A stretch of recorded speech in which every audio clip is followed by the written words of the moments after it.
Videoan nyo yung mga yun.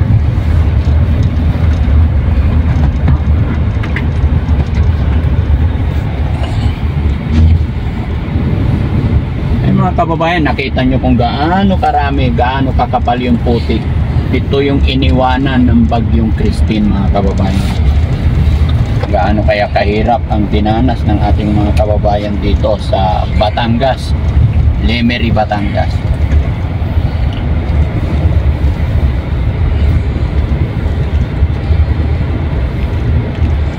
Ayun, hanggang ngayon bundok-bundok yung mga kababayan, yung putik na tinanggal nila sa looban ng kanilang mga bahay-bahay.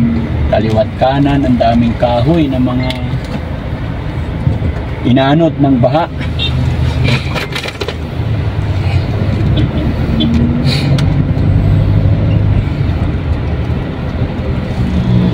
Mga sasakyan, no?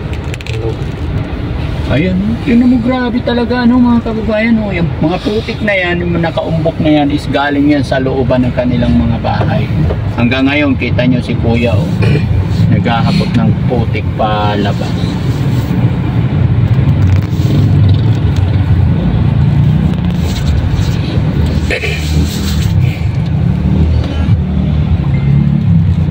Kahit papatay yung radyo mo.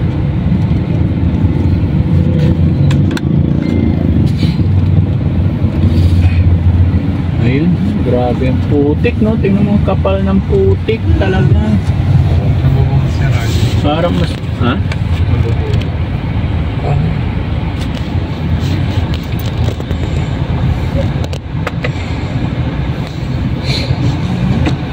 Mas malupit pa yata ito sa Ondoy, no?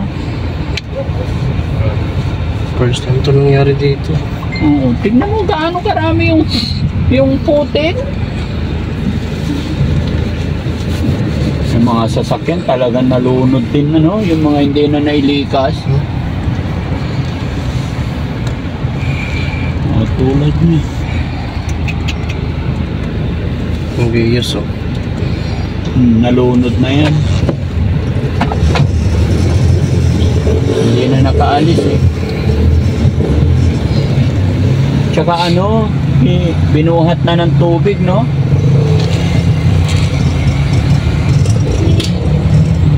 Traffic pa. Sila, syempre nakabalandra pa yung mga gamit nila.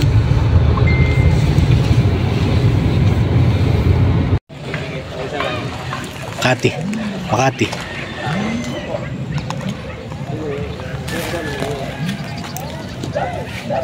Daddy Frankie.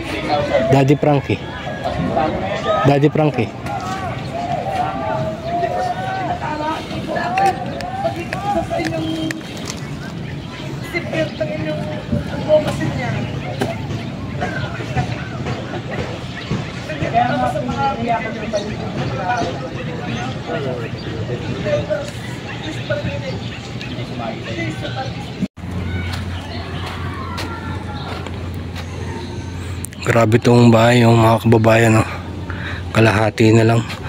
Silipin natin dito sa loob. Kita natin yung loob. Wow, grabe. Pumasok yung tubig.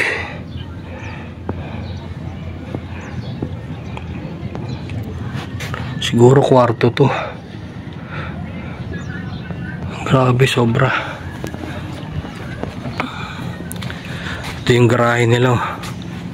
Uy, may motor pa pala dito, putik. Lumubog na yung motor. Grabe, paano pa maangat yan? Nakalubog na. Siguro pinipilit to kaya ng may-ari yung motor para may salba, pero hindi na rin kaya. So guys, ito nyo naman yung bubong. Wala, halos abot na natin. Grabe, sobrang lubog talaga ito sa likod.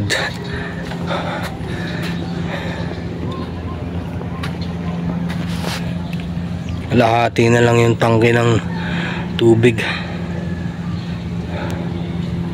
Grabe to guys, sobrang lupit ng bagyong Christine. Malabo rin. Paano ngayon yan, Lola? Hindi ka mapasok sa bahay mo.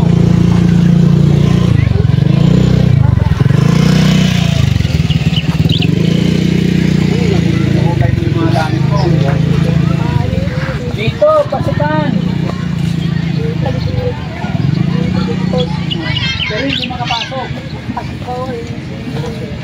Yung mga kababayan, yung bubong nila, mas mataas pa tayo, napantayan.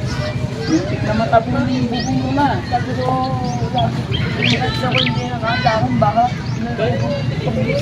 Mabuti Lola, hindi ka na-trap nung nabaha dyan.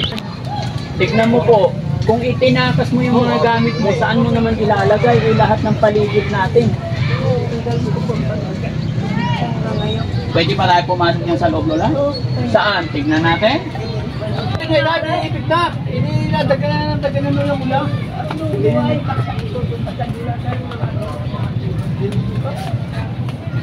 Hindi naman ako po yun. Hindi ko kayo nabigyan na sa pilata. Okay lang nga, okay na eh. Makalanganin, okay na.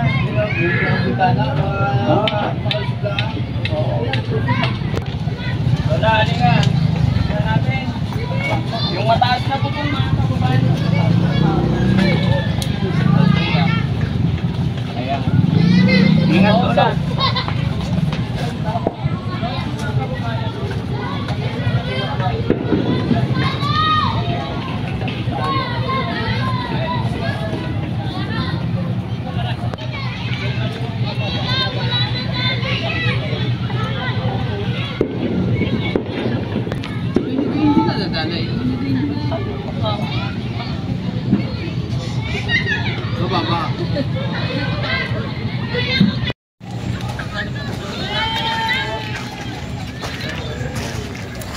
O Lola, 5,000 po para may pambili ka pagkain panimula. Opo.